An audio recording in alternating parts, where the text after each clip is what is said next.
Boa noite, meus amigos. Boa noite, Boa noite, Nivaldo. Célia. Boa noite a todos. Mais uma segunda-feira, mais um estudo do Livro dos Espíritos. Obrigada pela presença de vocês, por essa perseverança. Nos sentimos assim muito felizes de partilhar com vocês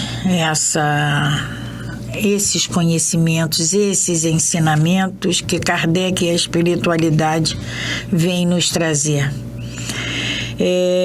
A gente sempre fala, sobre a importância desse livro e mais uma vez vamos frisar. Não é necessário, não é imprescindível, não é o ponto principal ter o livro. A gente sempre comenta que ele é um facilitador para a gente rever, para a gente poder fazer observações. Então, mais uma vez, a gente lembra a vocês, quem puder, adquira esses livros, os livros da codificação, porque isso são livros, Nivaldo, preciosos que a gente vai precisar para a nossa vida toda. Livros que alguns temos que fazer, livros de cabeceira, né, Célia? Porque tem que nos acompanhar, né? Lembra o que o Chico falava, né? O Chico perguntava ao Emmanuel qual era a novidade no mundo espiritual. E ele falava o Evangelho, que ainda se estuda. Lá no mundo espiritual se estuda o Evangelho. Então, esses livros são, assim, extremamente importantes e úteis, necessários para os nossos esclarecimentos, para a nossa vida, né? Alimentar a nossa vontade de mudar o rumo que estamos, que precisamos mudar, esse caminho que precisamos voltar a fazer. Então, mais uma vez, obrigada a todos vocês e vamos fazer a nossa prece para iniciarmos mais esse estudo, mais essa semana que, se Deus quiser, vai ser de muita luz. Então, obrigada, Pai, obrigada ao Mestre Jesus, obrigada a todos esses amigos espirituais que com tanto carinho, que com tanta dedicação nos assiste, nos envolve, nos alimentam nessa nossa necessidade de procurarmos esses esclarecimentos, essas orientações, de procurarmos esse novo norte nas nossas vidas. Mestre Jesus, como somos gratos por estarmos aqui, por perseverarmos nessa nossa procura, nessa nossa necessidade de mudança. Por isso, Mestre, te pedimos que nos ajude, nos dê a mão, para que possamos caminhar com passos firmes e decididos na direção do nosso Pai. Nos envolva, Mestre, com a tua luz, com a tua serenidade, com o teu amor, para que possamos, com firmeza, fazer essa caminhada. Que assim seja, Senhor. Graças a Deus. Então vamos, Nivaldo? Antes de começarmos, eu queria, Nivaldo, reparar, consertar uma fala dita no programa passado.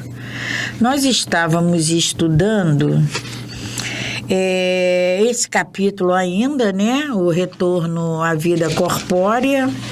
Estávamos falando da união do corpo, sobre o espírito encarnar, retardar ou não a encarnação. E aí eu não lembro exatamente qual foi o assunto, mas eu lembro que eu fiz o seguinte comentário: não existe culpado inocente. Mas na verdade não é. Não é. Essa não é, a fala que era para ser dita. Não existe inocente. Não existe vítima inocente. Não existe vítima inocente. Tá? Então, consertando isso, porque é vítima agora aos nossos olhos. Mas a gente não sabe, né? Exatamente. O que foi aí atrás. Então, é essa correção. As nossas reencarnações. As nossas reencarnações. Então, é essa correção. Não existe vítima inocente. E para a gente começar a nossa segunda-feira, né, Célia? Vamos fazer uma pequena reflexão, né? Isso, uma pequena reflexão, que a gente tem feito isso. A gente começou a fazer isso semana passada, atrás, né? E aí tem uma reflexão que é muito importante, é muito, assim, significativa para a gente. Cabe bem nas nossas vidas. Nas nossas vidas. Dia a dia, né?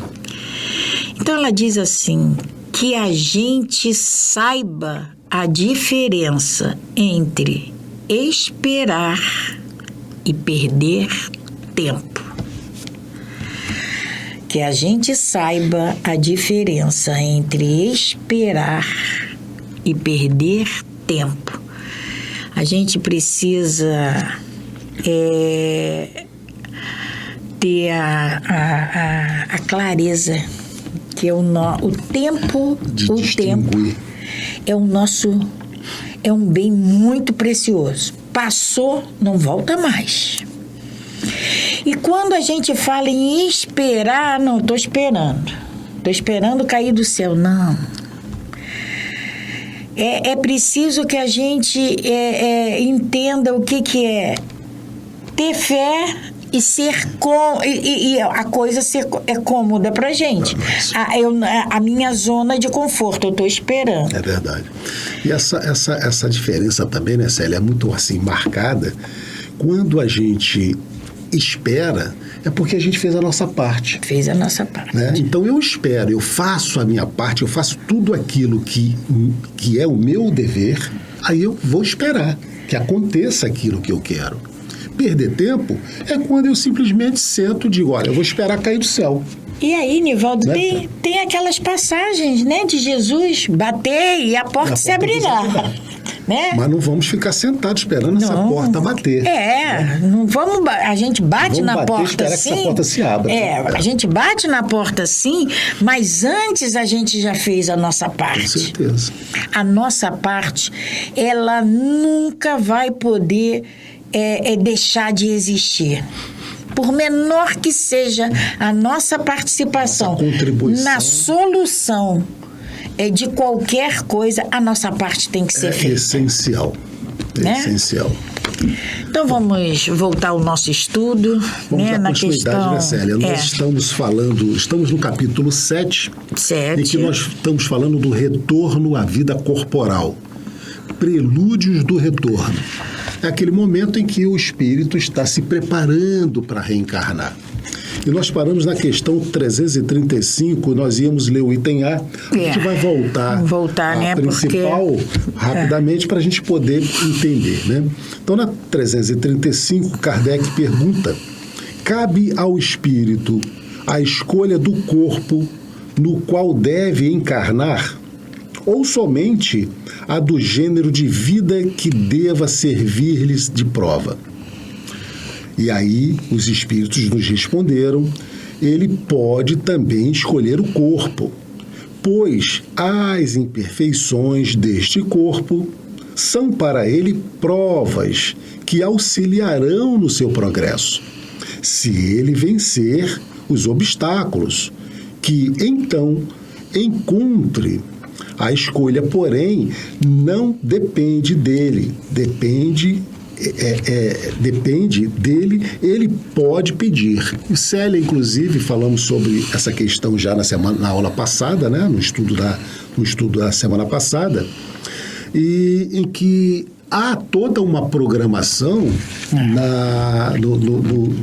para que esse espírito escolha exatamente as suas provas, escolha tudo aquilo baseado no que ele precisa aprender, no que ele precisa experienciar nessa nova jornada na Terra.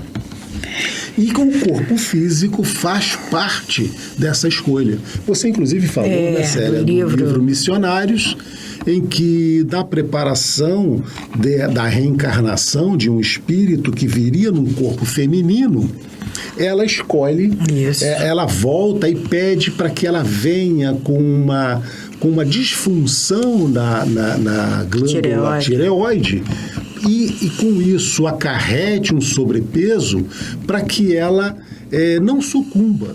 Porque nas últimas encarnações ela se perdeu, ela sucumbiu pela beleza. Então ela pede isso para ajudar nessa programação que ela tinha que cumprir aqui na Terra. Nivaldo, a gente tem que chamar a atenção, porque a resposta que a espiritualidade nos dá pode também escolher o corpo. Pode.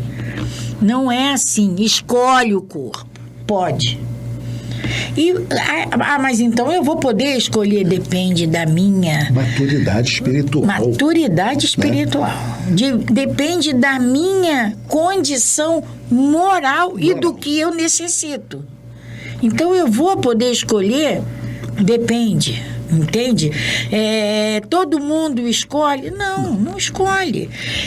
Muitos não têm condições de escolher. Célia, eu diria até que seria aquela situação daquela criança que não sabe ainda fazer as suas melhores escolhas visando o futuro. Então é preciso que o pai, a mãe, né, ou os responsáveis encaminhem, diga para ela qual é o melhor para ela. Se ela já tiver uma maturidade suficiente para poder decidir o que ela deva fazer para ela profissionalmente, né, seria o nosso exemplo aqui, tudo bem.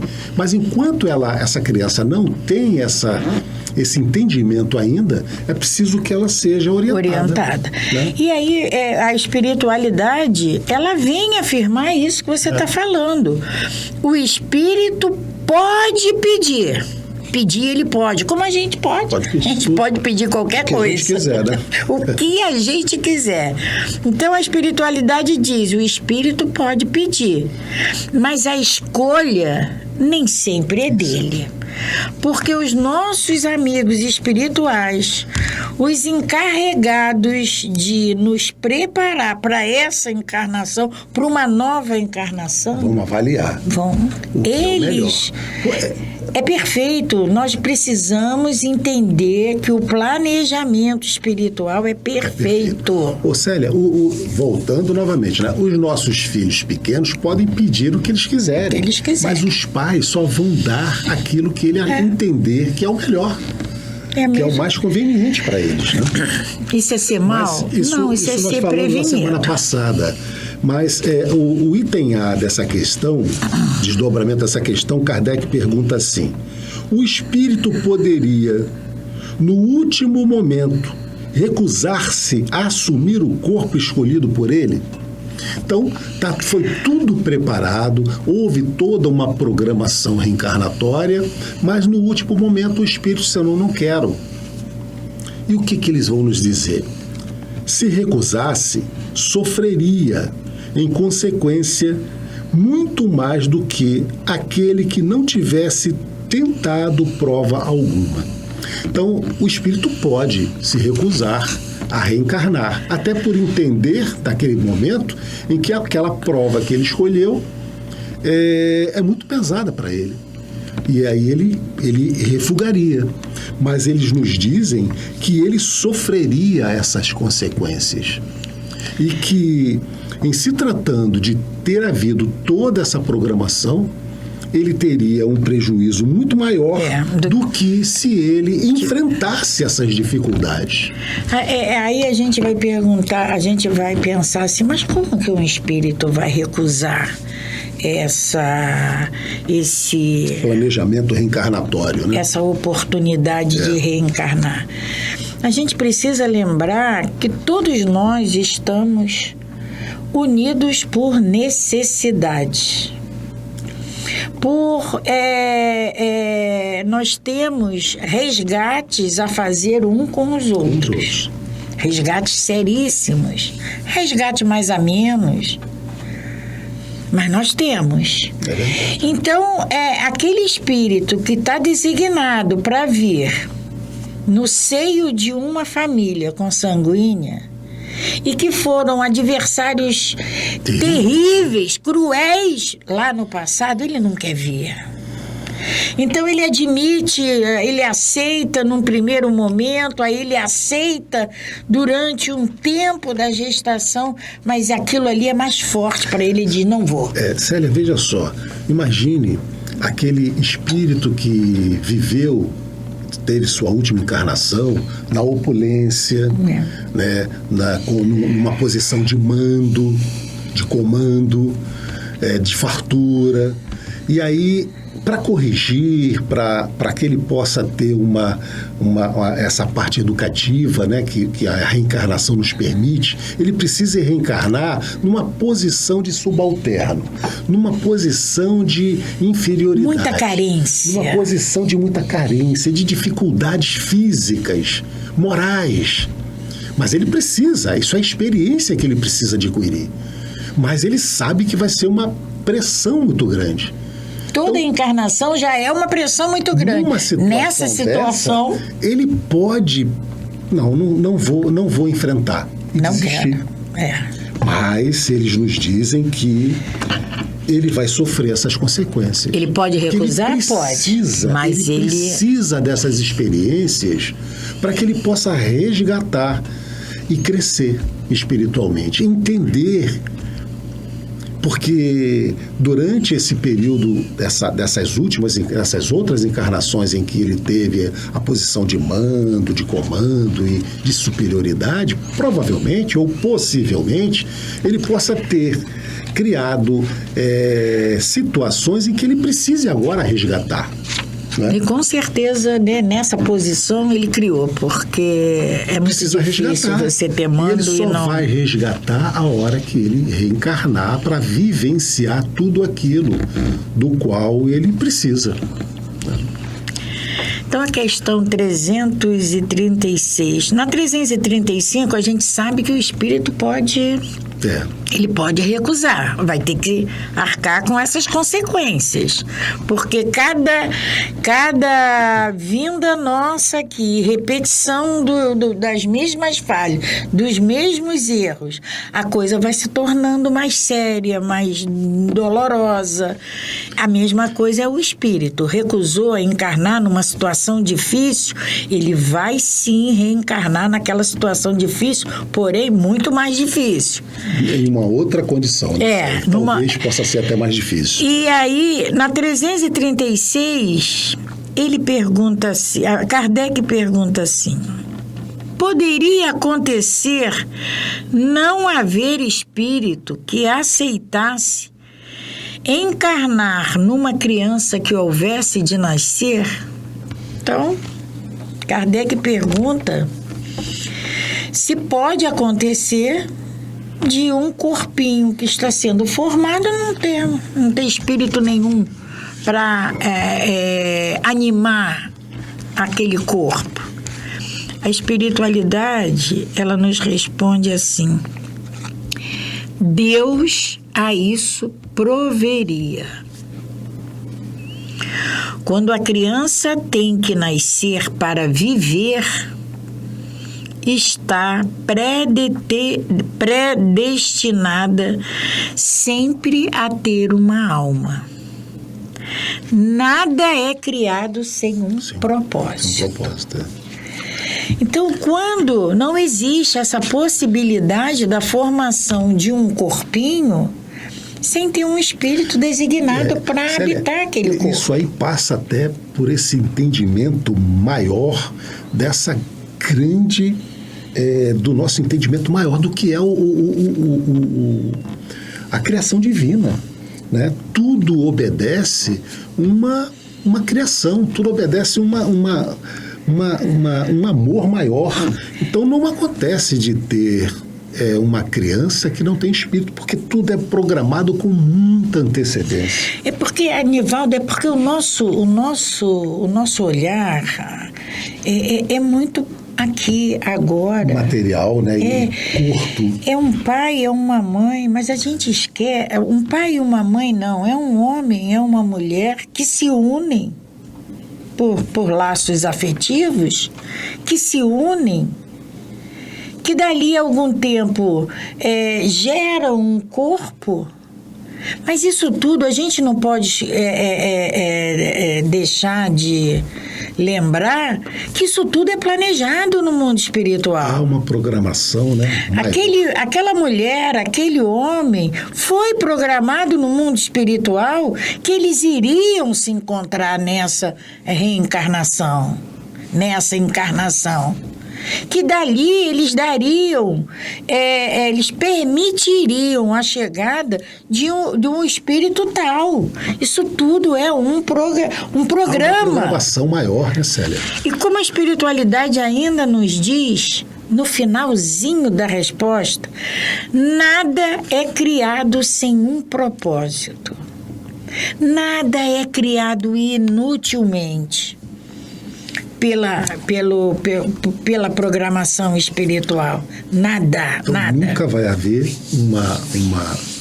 a concepção sem que haja já uma programação de um espírito para reencarnar naquele corpinho. Pode, como nós vamos ver um pouquinho mais lá para trás, sim, ter uma formação de um corpo.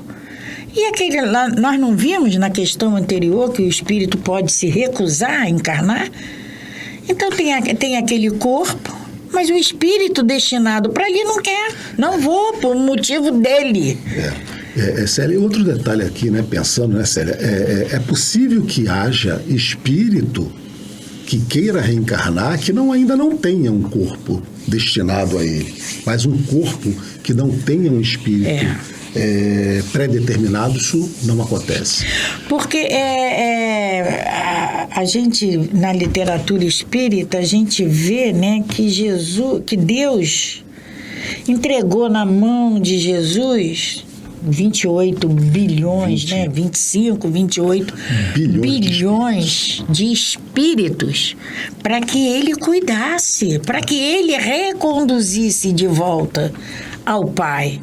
E nós somos aqui encarnados quantos? 7 bilhões? 7 bilhões e meio, 8 mais ou menos. bilhões. Então nós temos aí uns quase 20 bilhões de espíritos aguardando para reencarnar. Então tem espírito que quer, eu quero, eu preciso. Aquela consciência dele está gritando porque precisa voltar para resgatar, para ressarcir, para quitar suas dívidas, mas ainda não pode. Então é isso que Nivaldo falou. Tem espírito que quer vir, precisa vir, mas ainda não tem. Não tem uma programação de um corpo. Agora, um corpo sem o espírito, aproveitando a sua fala, né, Célia, nós que estamos aqui encarnados, que a gente possa refletir. E fazer, ainda dá tempo, né, como o Chico nos disse, né, não podemos mudar o passado. Mas podemos, a partir de agora, mudar e fazer um novo final. Então, que a gente possa perceber, sabendo disso, nós somos 7 bilhões de pessoas encarnadas, em que há aproximadamente 20 bilhões de espíritos querendo reencarnar. E a comunicação que nos chega é que a fila lá em cima está muito grande. Muito grande. A dificuldade está muito grande para nós retornarmos. Então, que a gente possa fazer uma boa utilização dessa nossa enriquecer um pouquinho essa nossa estada aqui. Que a gente possa aproveitar mais o que nós viemos determinados a nos melhorarmos. Então, vamos dar continuidade, né, Nivaldo? Questão 337.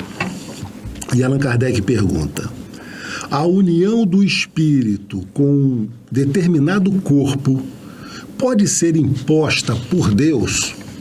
Deus escolheu o corpo com o espírito? E eles nos respondem: ela pode ser imposta. assim como as diferentes provas, principalmente quando o espírito ainda não está apto a fazer uma escolha com conhecimento de causa. Como expiação, o espírito pode ser constrangido a se unir ao corpo de tal criança que, pelo seu nascimento e a posição que ocupará no mundo, poderá tornar-se para ele um motivo de castigo. Então, essa resposta tem muita coisa, né, Célia? Vamos por parte. Então, a primeira coisa, a união do espírito com um determinado corpo pode ser imposta por Deus? E eles respondem para nós, ela pode sim ser imposta. E aí eles dizem ainda, né? Assim como as diferentes provas, principalmente quando o espírito ainda não está apto a fazer uma escolha com conhecimento de causa. Nós falamos ainda há pouco, né, Célia, sobre aquela criança que em tenra idade, que os pais precisam dizer para eles o que é o melhor, né? Porque se nós deixarmos as nossas crianças, eles não vão querer escovar dente, tomar banho, não vão querer ir para a escola, não vão querer fazer nada disso. Então é preciso que o pai diga, obrigue, de certa forma, esses hábitos iniciais e até mesmo que eles forcem para ir para a escola. Até um determinado momento em que eles vão ter conhecimento e maturidade suficiente para que eles tomem conta de suas vidas e optem pelas suas carreiras, pelo que é melhor para eles. Mas numa condição ainda de falta de entendimento, é preciso sim que os pais façam essa escolha para eles. A mesma forma aqui, Célia, acontece no mundo espiritual. Aquele espírito que não tem ainda o entendimento necessário, a maturidade, a evolução, ele precisa ser orientado e conduzido, de certa forma, assim, imposto a ele, para que ele nasça naquelas condições que ele precisa. E é o que nós chamamos, né, Célia, de reencarnações compulsórias. Reencarnações compulsórias, aqueles espíritos que são, de certa forma, obrigados a reencarnar naquelas condições, para que eles possam dar continuidade ao seu processo evolutivo. Nessa resposta da espiritualidade, quando eles respondem que pode ser imposta, logo abaixo eles esclarecem isso. Por que ela pode ser imposta? A quem ela pode ser imposta? Aos espíritos que, sobretudo quando o espírito ainda não está apto a escolher, fazer suas escolhas com conhecimento de causa. Porque a imaturidade moral desse espírito pode ser assim, tão rasa, né? Rasteira, muito pequenininha, que ele não tem condições ainda com conhecimento de causa de fazer essa escolha. Então, a espiritualidade é porque quando a gente fala assim, imposta, compulsória, a gente pensa assim, né, numa coisa brutalizada. Eu não queria, mas não é. Quando fala imposta, nós aqui encarnados, quantas vezes a gente está em dúvida de decisões a tomar e chega uma pessoa mais sensata, mais esclarecida e começa a conversar com a gente e nos mostra um outro caminho. É isso. Nos convence de uma outra forma. De uma outra forma. É exatamente isso. O que você falou, né, Célia? Tudo isso, essa imposição que é feita, não é com brutalidade, é sempre com muito amor. Muito amor. Com muito entendimento. Porque no mundo espiritual é assim. Tudo é feito com entendimento, com amor. Eles continuam ainda, né, Célia? Como essa expiação, o espírito pode ser constrangido a unir o corpo ao corpo de uma criança que, pelo seu nascimento e a posição que ocupará no mundo, poderá tornar-se para ele um motivo de castigo. A gente vai sentir, o exemplo que você deu, sobre aquilo, né? Uma pessoa um espírito que viveu sua última encarnação na opulência, no poder, na fartura, ele, num determinado momento, precisa reencarnar numa posição de subalterno, de dificuldade, ele vai sofrer. Para ele, aquilo vai ser um castigo. Então, essa união pode ser determinada, pode ser imposta por Deus? Pode. Nessas condições. Sempre, a gente não pode esquecer, sempre com um fim útil. Sempre com o objetivo da nossa evolução. E aí a gente vai para 338. Que é uma pergunta também que pode gerar uma série de entendimentos. Então, a 338, Kardec pergunta à espiritualidade: se acontecesse que muitos espíritos se apresentassem para tomar determinado corpo que deve nascer, o que decidiria qual deles vai ocupar o corpo? Então, nós falamos que deve ter no mundo espiritual uns 20 bilhões de espíritos. Então, tá lá a fila. É uma fila, gente. É uma fila, né, Nivaldo? Não é abriu a porteira e blum. Não é assim como... Obedece, né, Célia? Toda uma programação divina. E aí, Kardec está perguntando se muitos espíritos necessitam reencarnar e estão ali disputando para ocupar aquele corpo. A espiritualidade nos responde: muitos podem pedir, muitos podem pedi-lo, mas em tal caso é Deus quem julga qual o mais capaz para desempenhar a missão, a qual a criança está destinada. Porém, como eu disse, o espírito é designado antes do instante em que deve unir-se ao corpo. Com muita antecedência. Com muito planejamento. Às vezes, muito mesmo, né, Sérgio? É preciso que reúna todo aquele grupo que necessitam... se ajustarem, né? Se ajustarem para que eles venham. Aí é só mulher, marido, filhos, não. Aí tem a cunhada, tem os netos. É tudo uma programação. Essas programações podem ser seculares. E aí muitos querem. Todos esses nossos irmãos que estão no mundo espiritual, que vislumbram a possibilidade de uma encarnação, eles querem vir. Querem. E aí, como é que vai ser? 2 espíritos, 3 espíritos podem ocupar o mesmo corpo? Não. É um só. E é Deus quem determina. É de acordo com a necessidade. E a gente não pode esquecer esse finalzinho, que o espírito é designado muito antes do seu nascimento. Quando aquele óvulo é fecundado, já tem um espírito determinado para ocupar, né?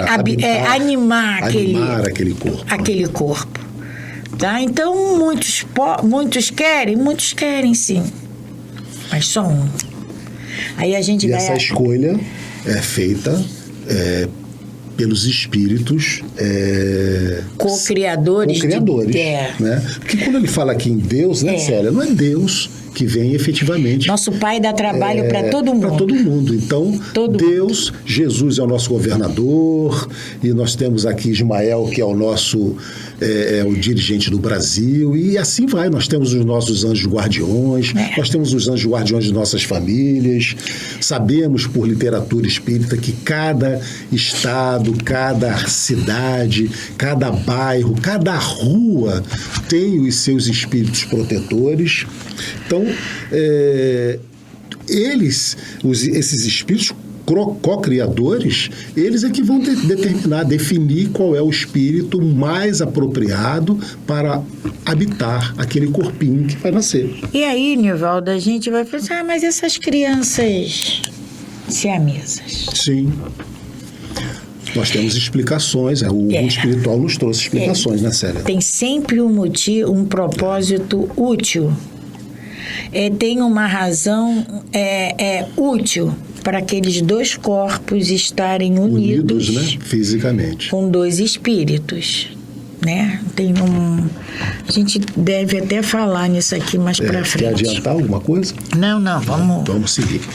Então, nós vamos para a questão 339. 339. O momento... Sou eu que leio? Você? Pode ler.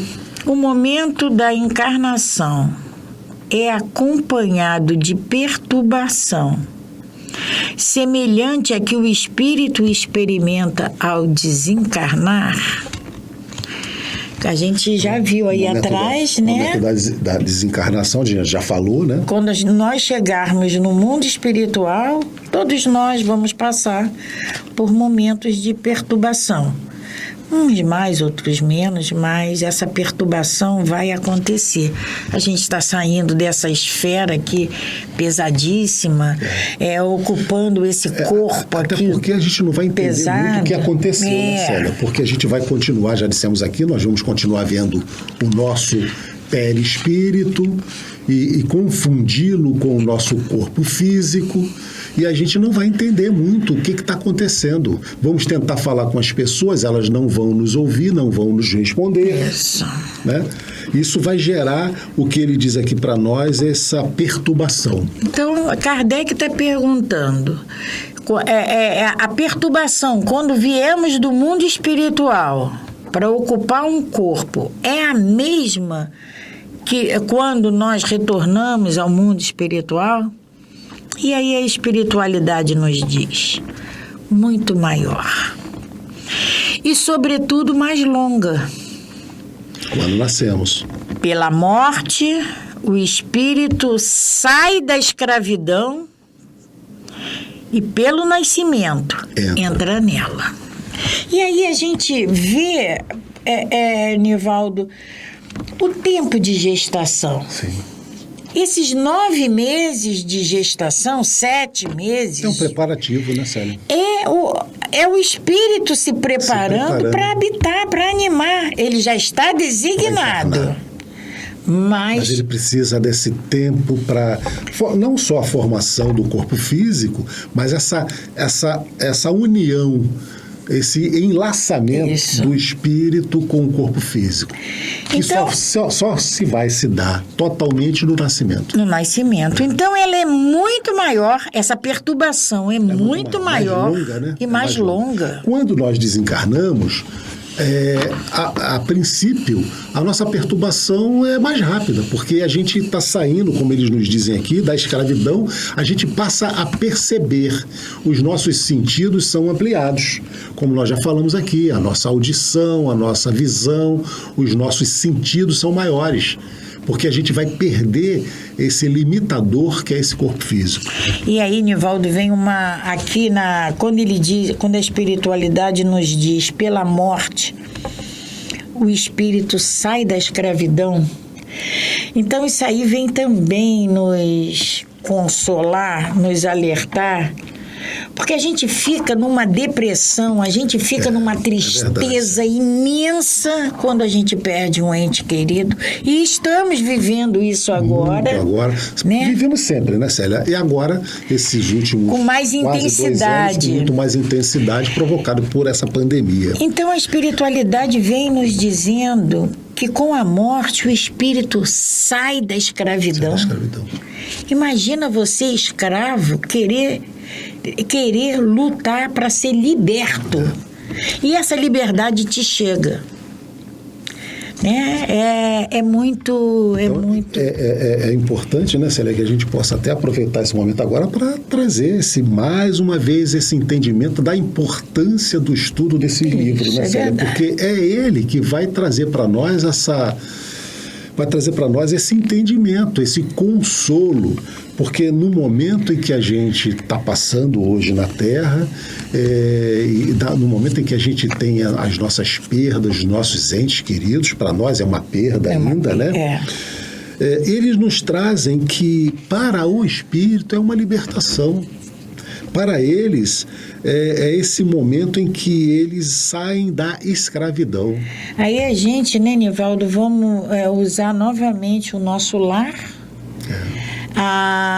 O momento em que a mãe, né, do Lísias, né? Lísias vem encarnar a tristeza de todos eles. Quando ela estava vindo reencarnar. Né? E imagina esses mesmos irmãos, esses mesmos parentes espirituais recebendo ela de volta. Alegria.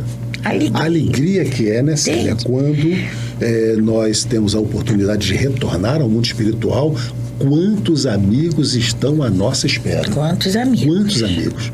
Que a gente possa, então, refletir também um pouquinho sobre isso aqui, nós que ficamos aqui ainda, né, Célia? E ter esse entendimento. Porque é claro que o choro, a tristeza... A saudade é legítima. É legítima. Porque nós não vamos ter mais a oportunidade, pelo menos por enquanto, de rever aquele nosso amado. Mas a gente saiba que isso tudo é passageiro. Já não é um adeus, é um até logo, como a gente sempre diz, né? É um até logo. E a gente sabe que esse ser amado, esse espírito, ele continua vivo.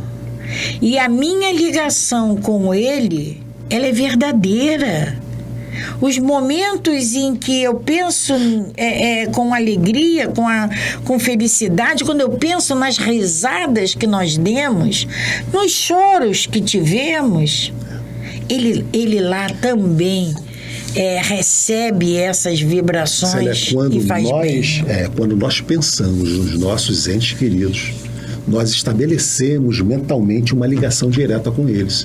Então, isso também é importante para que a gente possa selecionar o que a gente vai pensar e falar e até dizer, né? Para que a gente possa vibrar positivo para eles. Porque assim como nós aqui estamos também sentindo saudade, essa falta, eles também sentem a nossa. A saudade do convívio aqui conosco. Essa passagem dos nossos irmãos para a vida espiritual, a gente tem que riscar do nosso vocabulário essa palavra. Acabou tudo. Não acabou. É um até logo. É um até logo. Isso é importante a gente falar, né, Célia? Nós estamos há poucos dias aí do dia da comemoração do Dia dos Mortos. Né? Então vamos pensar sempre nisso, que pela morte o espírito sai da escravidão. Olha só. Tá? E pelo nascimento a gente entra nela. Entra nesse sofrimento, né, Célia? Tá? Mas é preciso. Pessoal, a gente não pode falar assim, não, então eu não quero. Não vai ter o momento de todos. Infelizmente, estamos chegando ao final do nosso estudo, mais uma vez. Vamos, então, agradecer por todos, a todos vocês que estão conosco nessa empreitada de nos melhorarmos, de aprendermos um pouco mais, aprofundar um pouco mais esse entendimento que para nós é assim transformador. Sabermos dessas coisas para nós muda a nossa ideia, muda a forma com que a gente encara a vida, a vida, né? E a morte. Encara a vida e encara a morte. Então, porque a vida, ela é contínuo, né, Célia? A gente vive aqui encarnado e a gente vai viver desencarnado. A vida é única. A vida é única. Ora a gente está aqui nesse corpo físico, ora fora dele. Isso. Mas a vida continua sempre. Então, vamos agradecer a todos vocês, pedindo sempre que vocês divulguem o nosso estudo para que mais pessoas possam estar conosco, participando desse projeto de transformação. Vamos fazer, então, uma prece final de agradecimento. Vamos agradecer a Deus, vamos agradecer a Jesus, a Maria Santíssima, a Fabiano de Cristo. Vamos agradecer a essa casa, o MAP, que há 70 programas estamos aqui transmitindo para vocês desses estúdios, tendo essa oportunidade de estarmos aí levando a vocês um pouquinho da nossa doutrina espírita. Que Jesus nos abençoe, que possamos ter uma semana de muita paz, de muito entendimento, de muito amor para todos vocês. Fiquem com Deus e até a próxima. Até a próxima. Paz e bem, paz e luz, paz, muita paz.